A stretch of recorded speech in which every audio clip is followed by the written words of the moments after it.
नमस्कार, I am Brajesh Kumar, a professional teacher and A motivational speaker. आज मैं आप लोगों से नई भारतीय शिक्षा नीति 2020 के बारे में बात करूंगा। इस शिक्षा नीति को पहले के 10+2 आधारित शिक्षा नीति से बदल दिया गया है। अब इस शिक्षा नीति में 5+3+3+4 के मॉडल पर आधारित शिक्षा दिया जाएगा। तो सबसे पहले हम बात करते हैं पहले 5 साल की। तो पहले 5 साल में बच्चे को आंगनबाड़ी केंद्र 3 साल और प्राथमिक विद्यालय का 2 साल, कक्षा 1 और कक्षा 2 दोनों को मिला करके 5 साल का फाउंडेशन क्लास रखा गया है। इसमें बच्चे को एक्टिविटी बेस्ड शिक्षा दिया जाएगा। उन्हें कार्य करके सीखने के आधार पर शिक्षा दिया जाएगा और उनकी शिक्षा का माध्यम मातृभाषा होगा। उसके बाद बच्चे को कक्षा 3, 4 और 5 में बेसिक विषय की जानकारी दी जाएगी ताकि बच्चा अगले क्लास में जाने के लिए तैयार हो। इस शेड्यूल में भी बच्चे को शिक्षा का माध्यम मातृभाषा रहेगा। उन पे दूसरे भाषाओं का बोझ ज़्यादा नहीं लादा जाएगा। उसके बाद कक्षा 6, 7 और 8 में बच्चे को इंटर्नशिप प्रोग्राम करवाया जाएगा।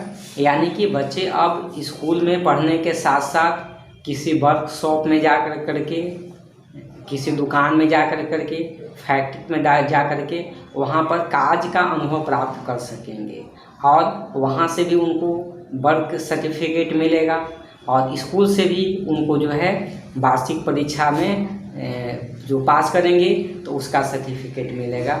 यानी कि अब बच्चे में कौशल विकास किया जाएगा, स्किल डेवलपमेंट किया जाएगा, जो कि पिछले बार के शिक्षा नीति में ऐसा कुछ भी नहीं था।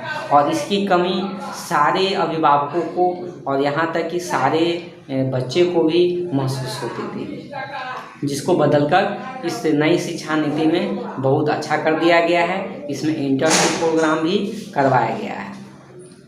उसके बाद 4 साल का कोर्स है 9th, 10th, 11th और 12th। इसमें आपको 9th, 10th का 2 साल, जिसमें आपको सारे मौलिक विषय पढ़ना होगा।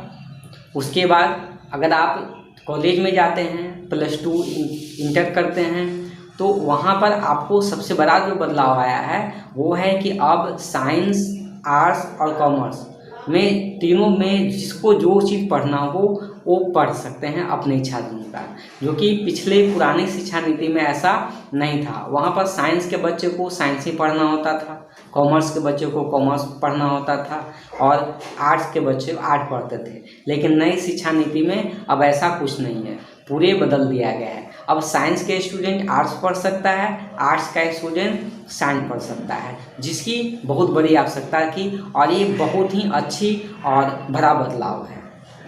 अब बच्चा अपने मन के अनुसार, अपने इंटरेस्ट के अनुसार विषय को चुन सकेंगे और पढ़ सकेंगे। इसके बाद अब हम लोग बात करते हैं ग्रेजुएशन की। इंटर करने के बाद अगर आप कॉलेज में जाते हैं तो वहाँ पर आपको अब 3 साल का ग्रेजुएशन करना होगा और इसका नाम दिया गया है मल्टी एंट्री मल्टी एग्जिस्ट। इसका मतलब क्या है कि पहले पुरानी शिक्षा नीति में अगर कोई साल या 2 साल के बाद ग्रेजुएशन छोड़ देता था तो उसका 2 साल का समय बर्बाद हो जाता था। लेकिन नई शिक्षा नीति में इसको बदल दिया गया है। अब क्या है कि अगर आप 1 साल भी पढ़ाई करने के बाद छोड़ देते हैं ग्रेजुएशन में तो आपको सर्टिफिकेट मिल जाएगा, जिसको आप कहीं पर भी जा करके दिखा सकते हैं। उसी तरह से अगर आप 2 साल ग्रेजुएशन करने के बाद पढ़ाई छोड़ देते हैं तो आपको डिप्लोमा की डिग्री दे दिया जाएगा। और अगर आप पूरे 3 साल ग्रेजुएशन कंप्लीट करने के बाद छोड़ते हैं तब आपको डिग्री दिया जाएगा। तो ये बहुत ही अच्छी बदलाव है आजकल के बच्चों के लिए, क्योंकि अब उनको ग्रेजुएशन में समय जो है इसी तरह से नहीं बर्बाद जाएगा। अगर वो जहाँ तक पढ़े हैं तो वहाँ तक उनको जो है सर्टिफिकेट, डिप्लोमा और डिग्री प्रदान कर करके उनको मान्यता दिया जाएगा। और जब भी फिर उनको पढ़ने की आवश्यकता हो, फिर वो वहीं से जहाँ से वो शुरू किए हैं उसके आगे से फिर एडमिशन लेकर के वो अपना पढ़ाई जारी रख सकते हैं। ये बहुत ही अच्छे बदलाव है। उसके बाद अगर आप ग्रेजुएशन कंप्लीट कर लेते हैं तो आप एमए में एडमिशन लेंगे और एमए 2 साल की होगी, और एमए करने के बाद अब आप सीधा पीएचडी में एडमिशन ले सकते हैं। तो ये तो हो गया आपको पढ़ाई का शेड्यूल। अब हम लोग थोड़ा सा उम्र के बारे में भी जान लेते हैं। अब बच्चे को शुरुआत का 8 साल फाउंडेशन कक्षा के लिए रखा गया है, यानी कि 3 साल आंगनबाड़ी और कक्षा 1 और कक्षा 2 प्राथमिक विद्यालय का, ये 5 साल।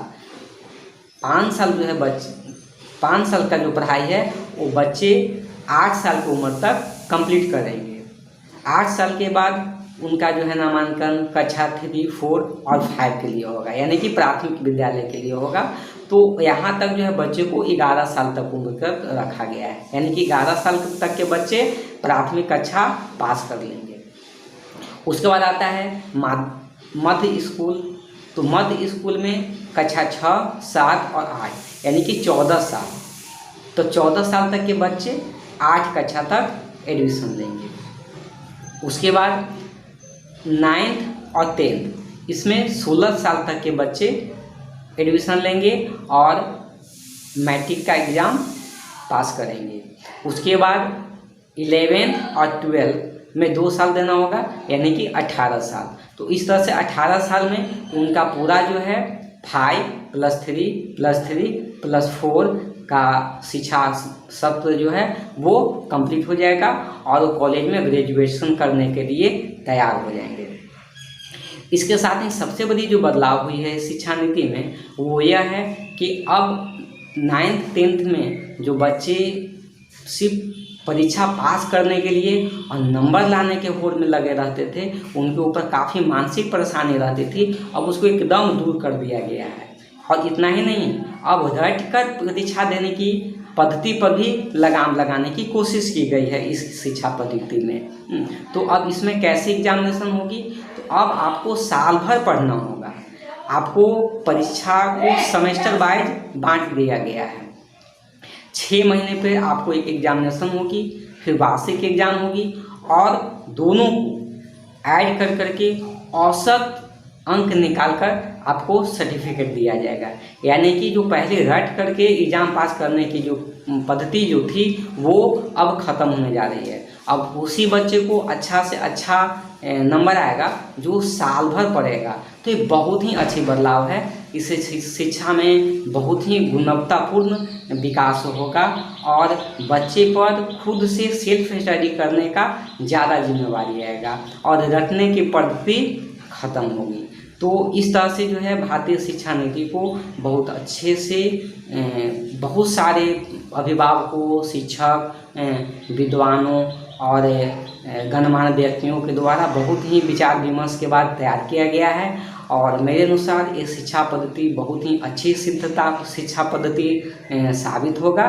तो इसमें आपको संपूर्ण जानकारी दे दिए। ये वीडियो आपको अगर अच्छा लगा तो इसका जो है ज़्यादा से ज़्यादा आप शेयर करेंगे और चैनल को सब्सक्राइब कर देंगे ताकि इसी तरह का आगे आपको वीडियो जो है फिर से मिलता रहेगा। तो मिलते हैं आपसे अगले वीडियो में, तब तक के लिए नमस्कार।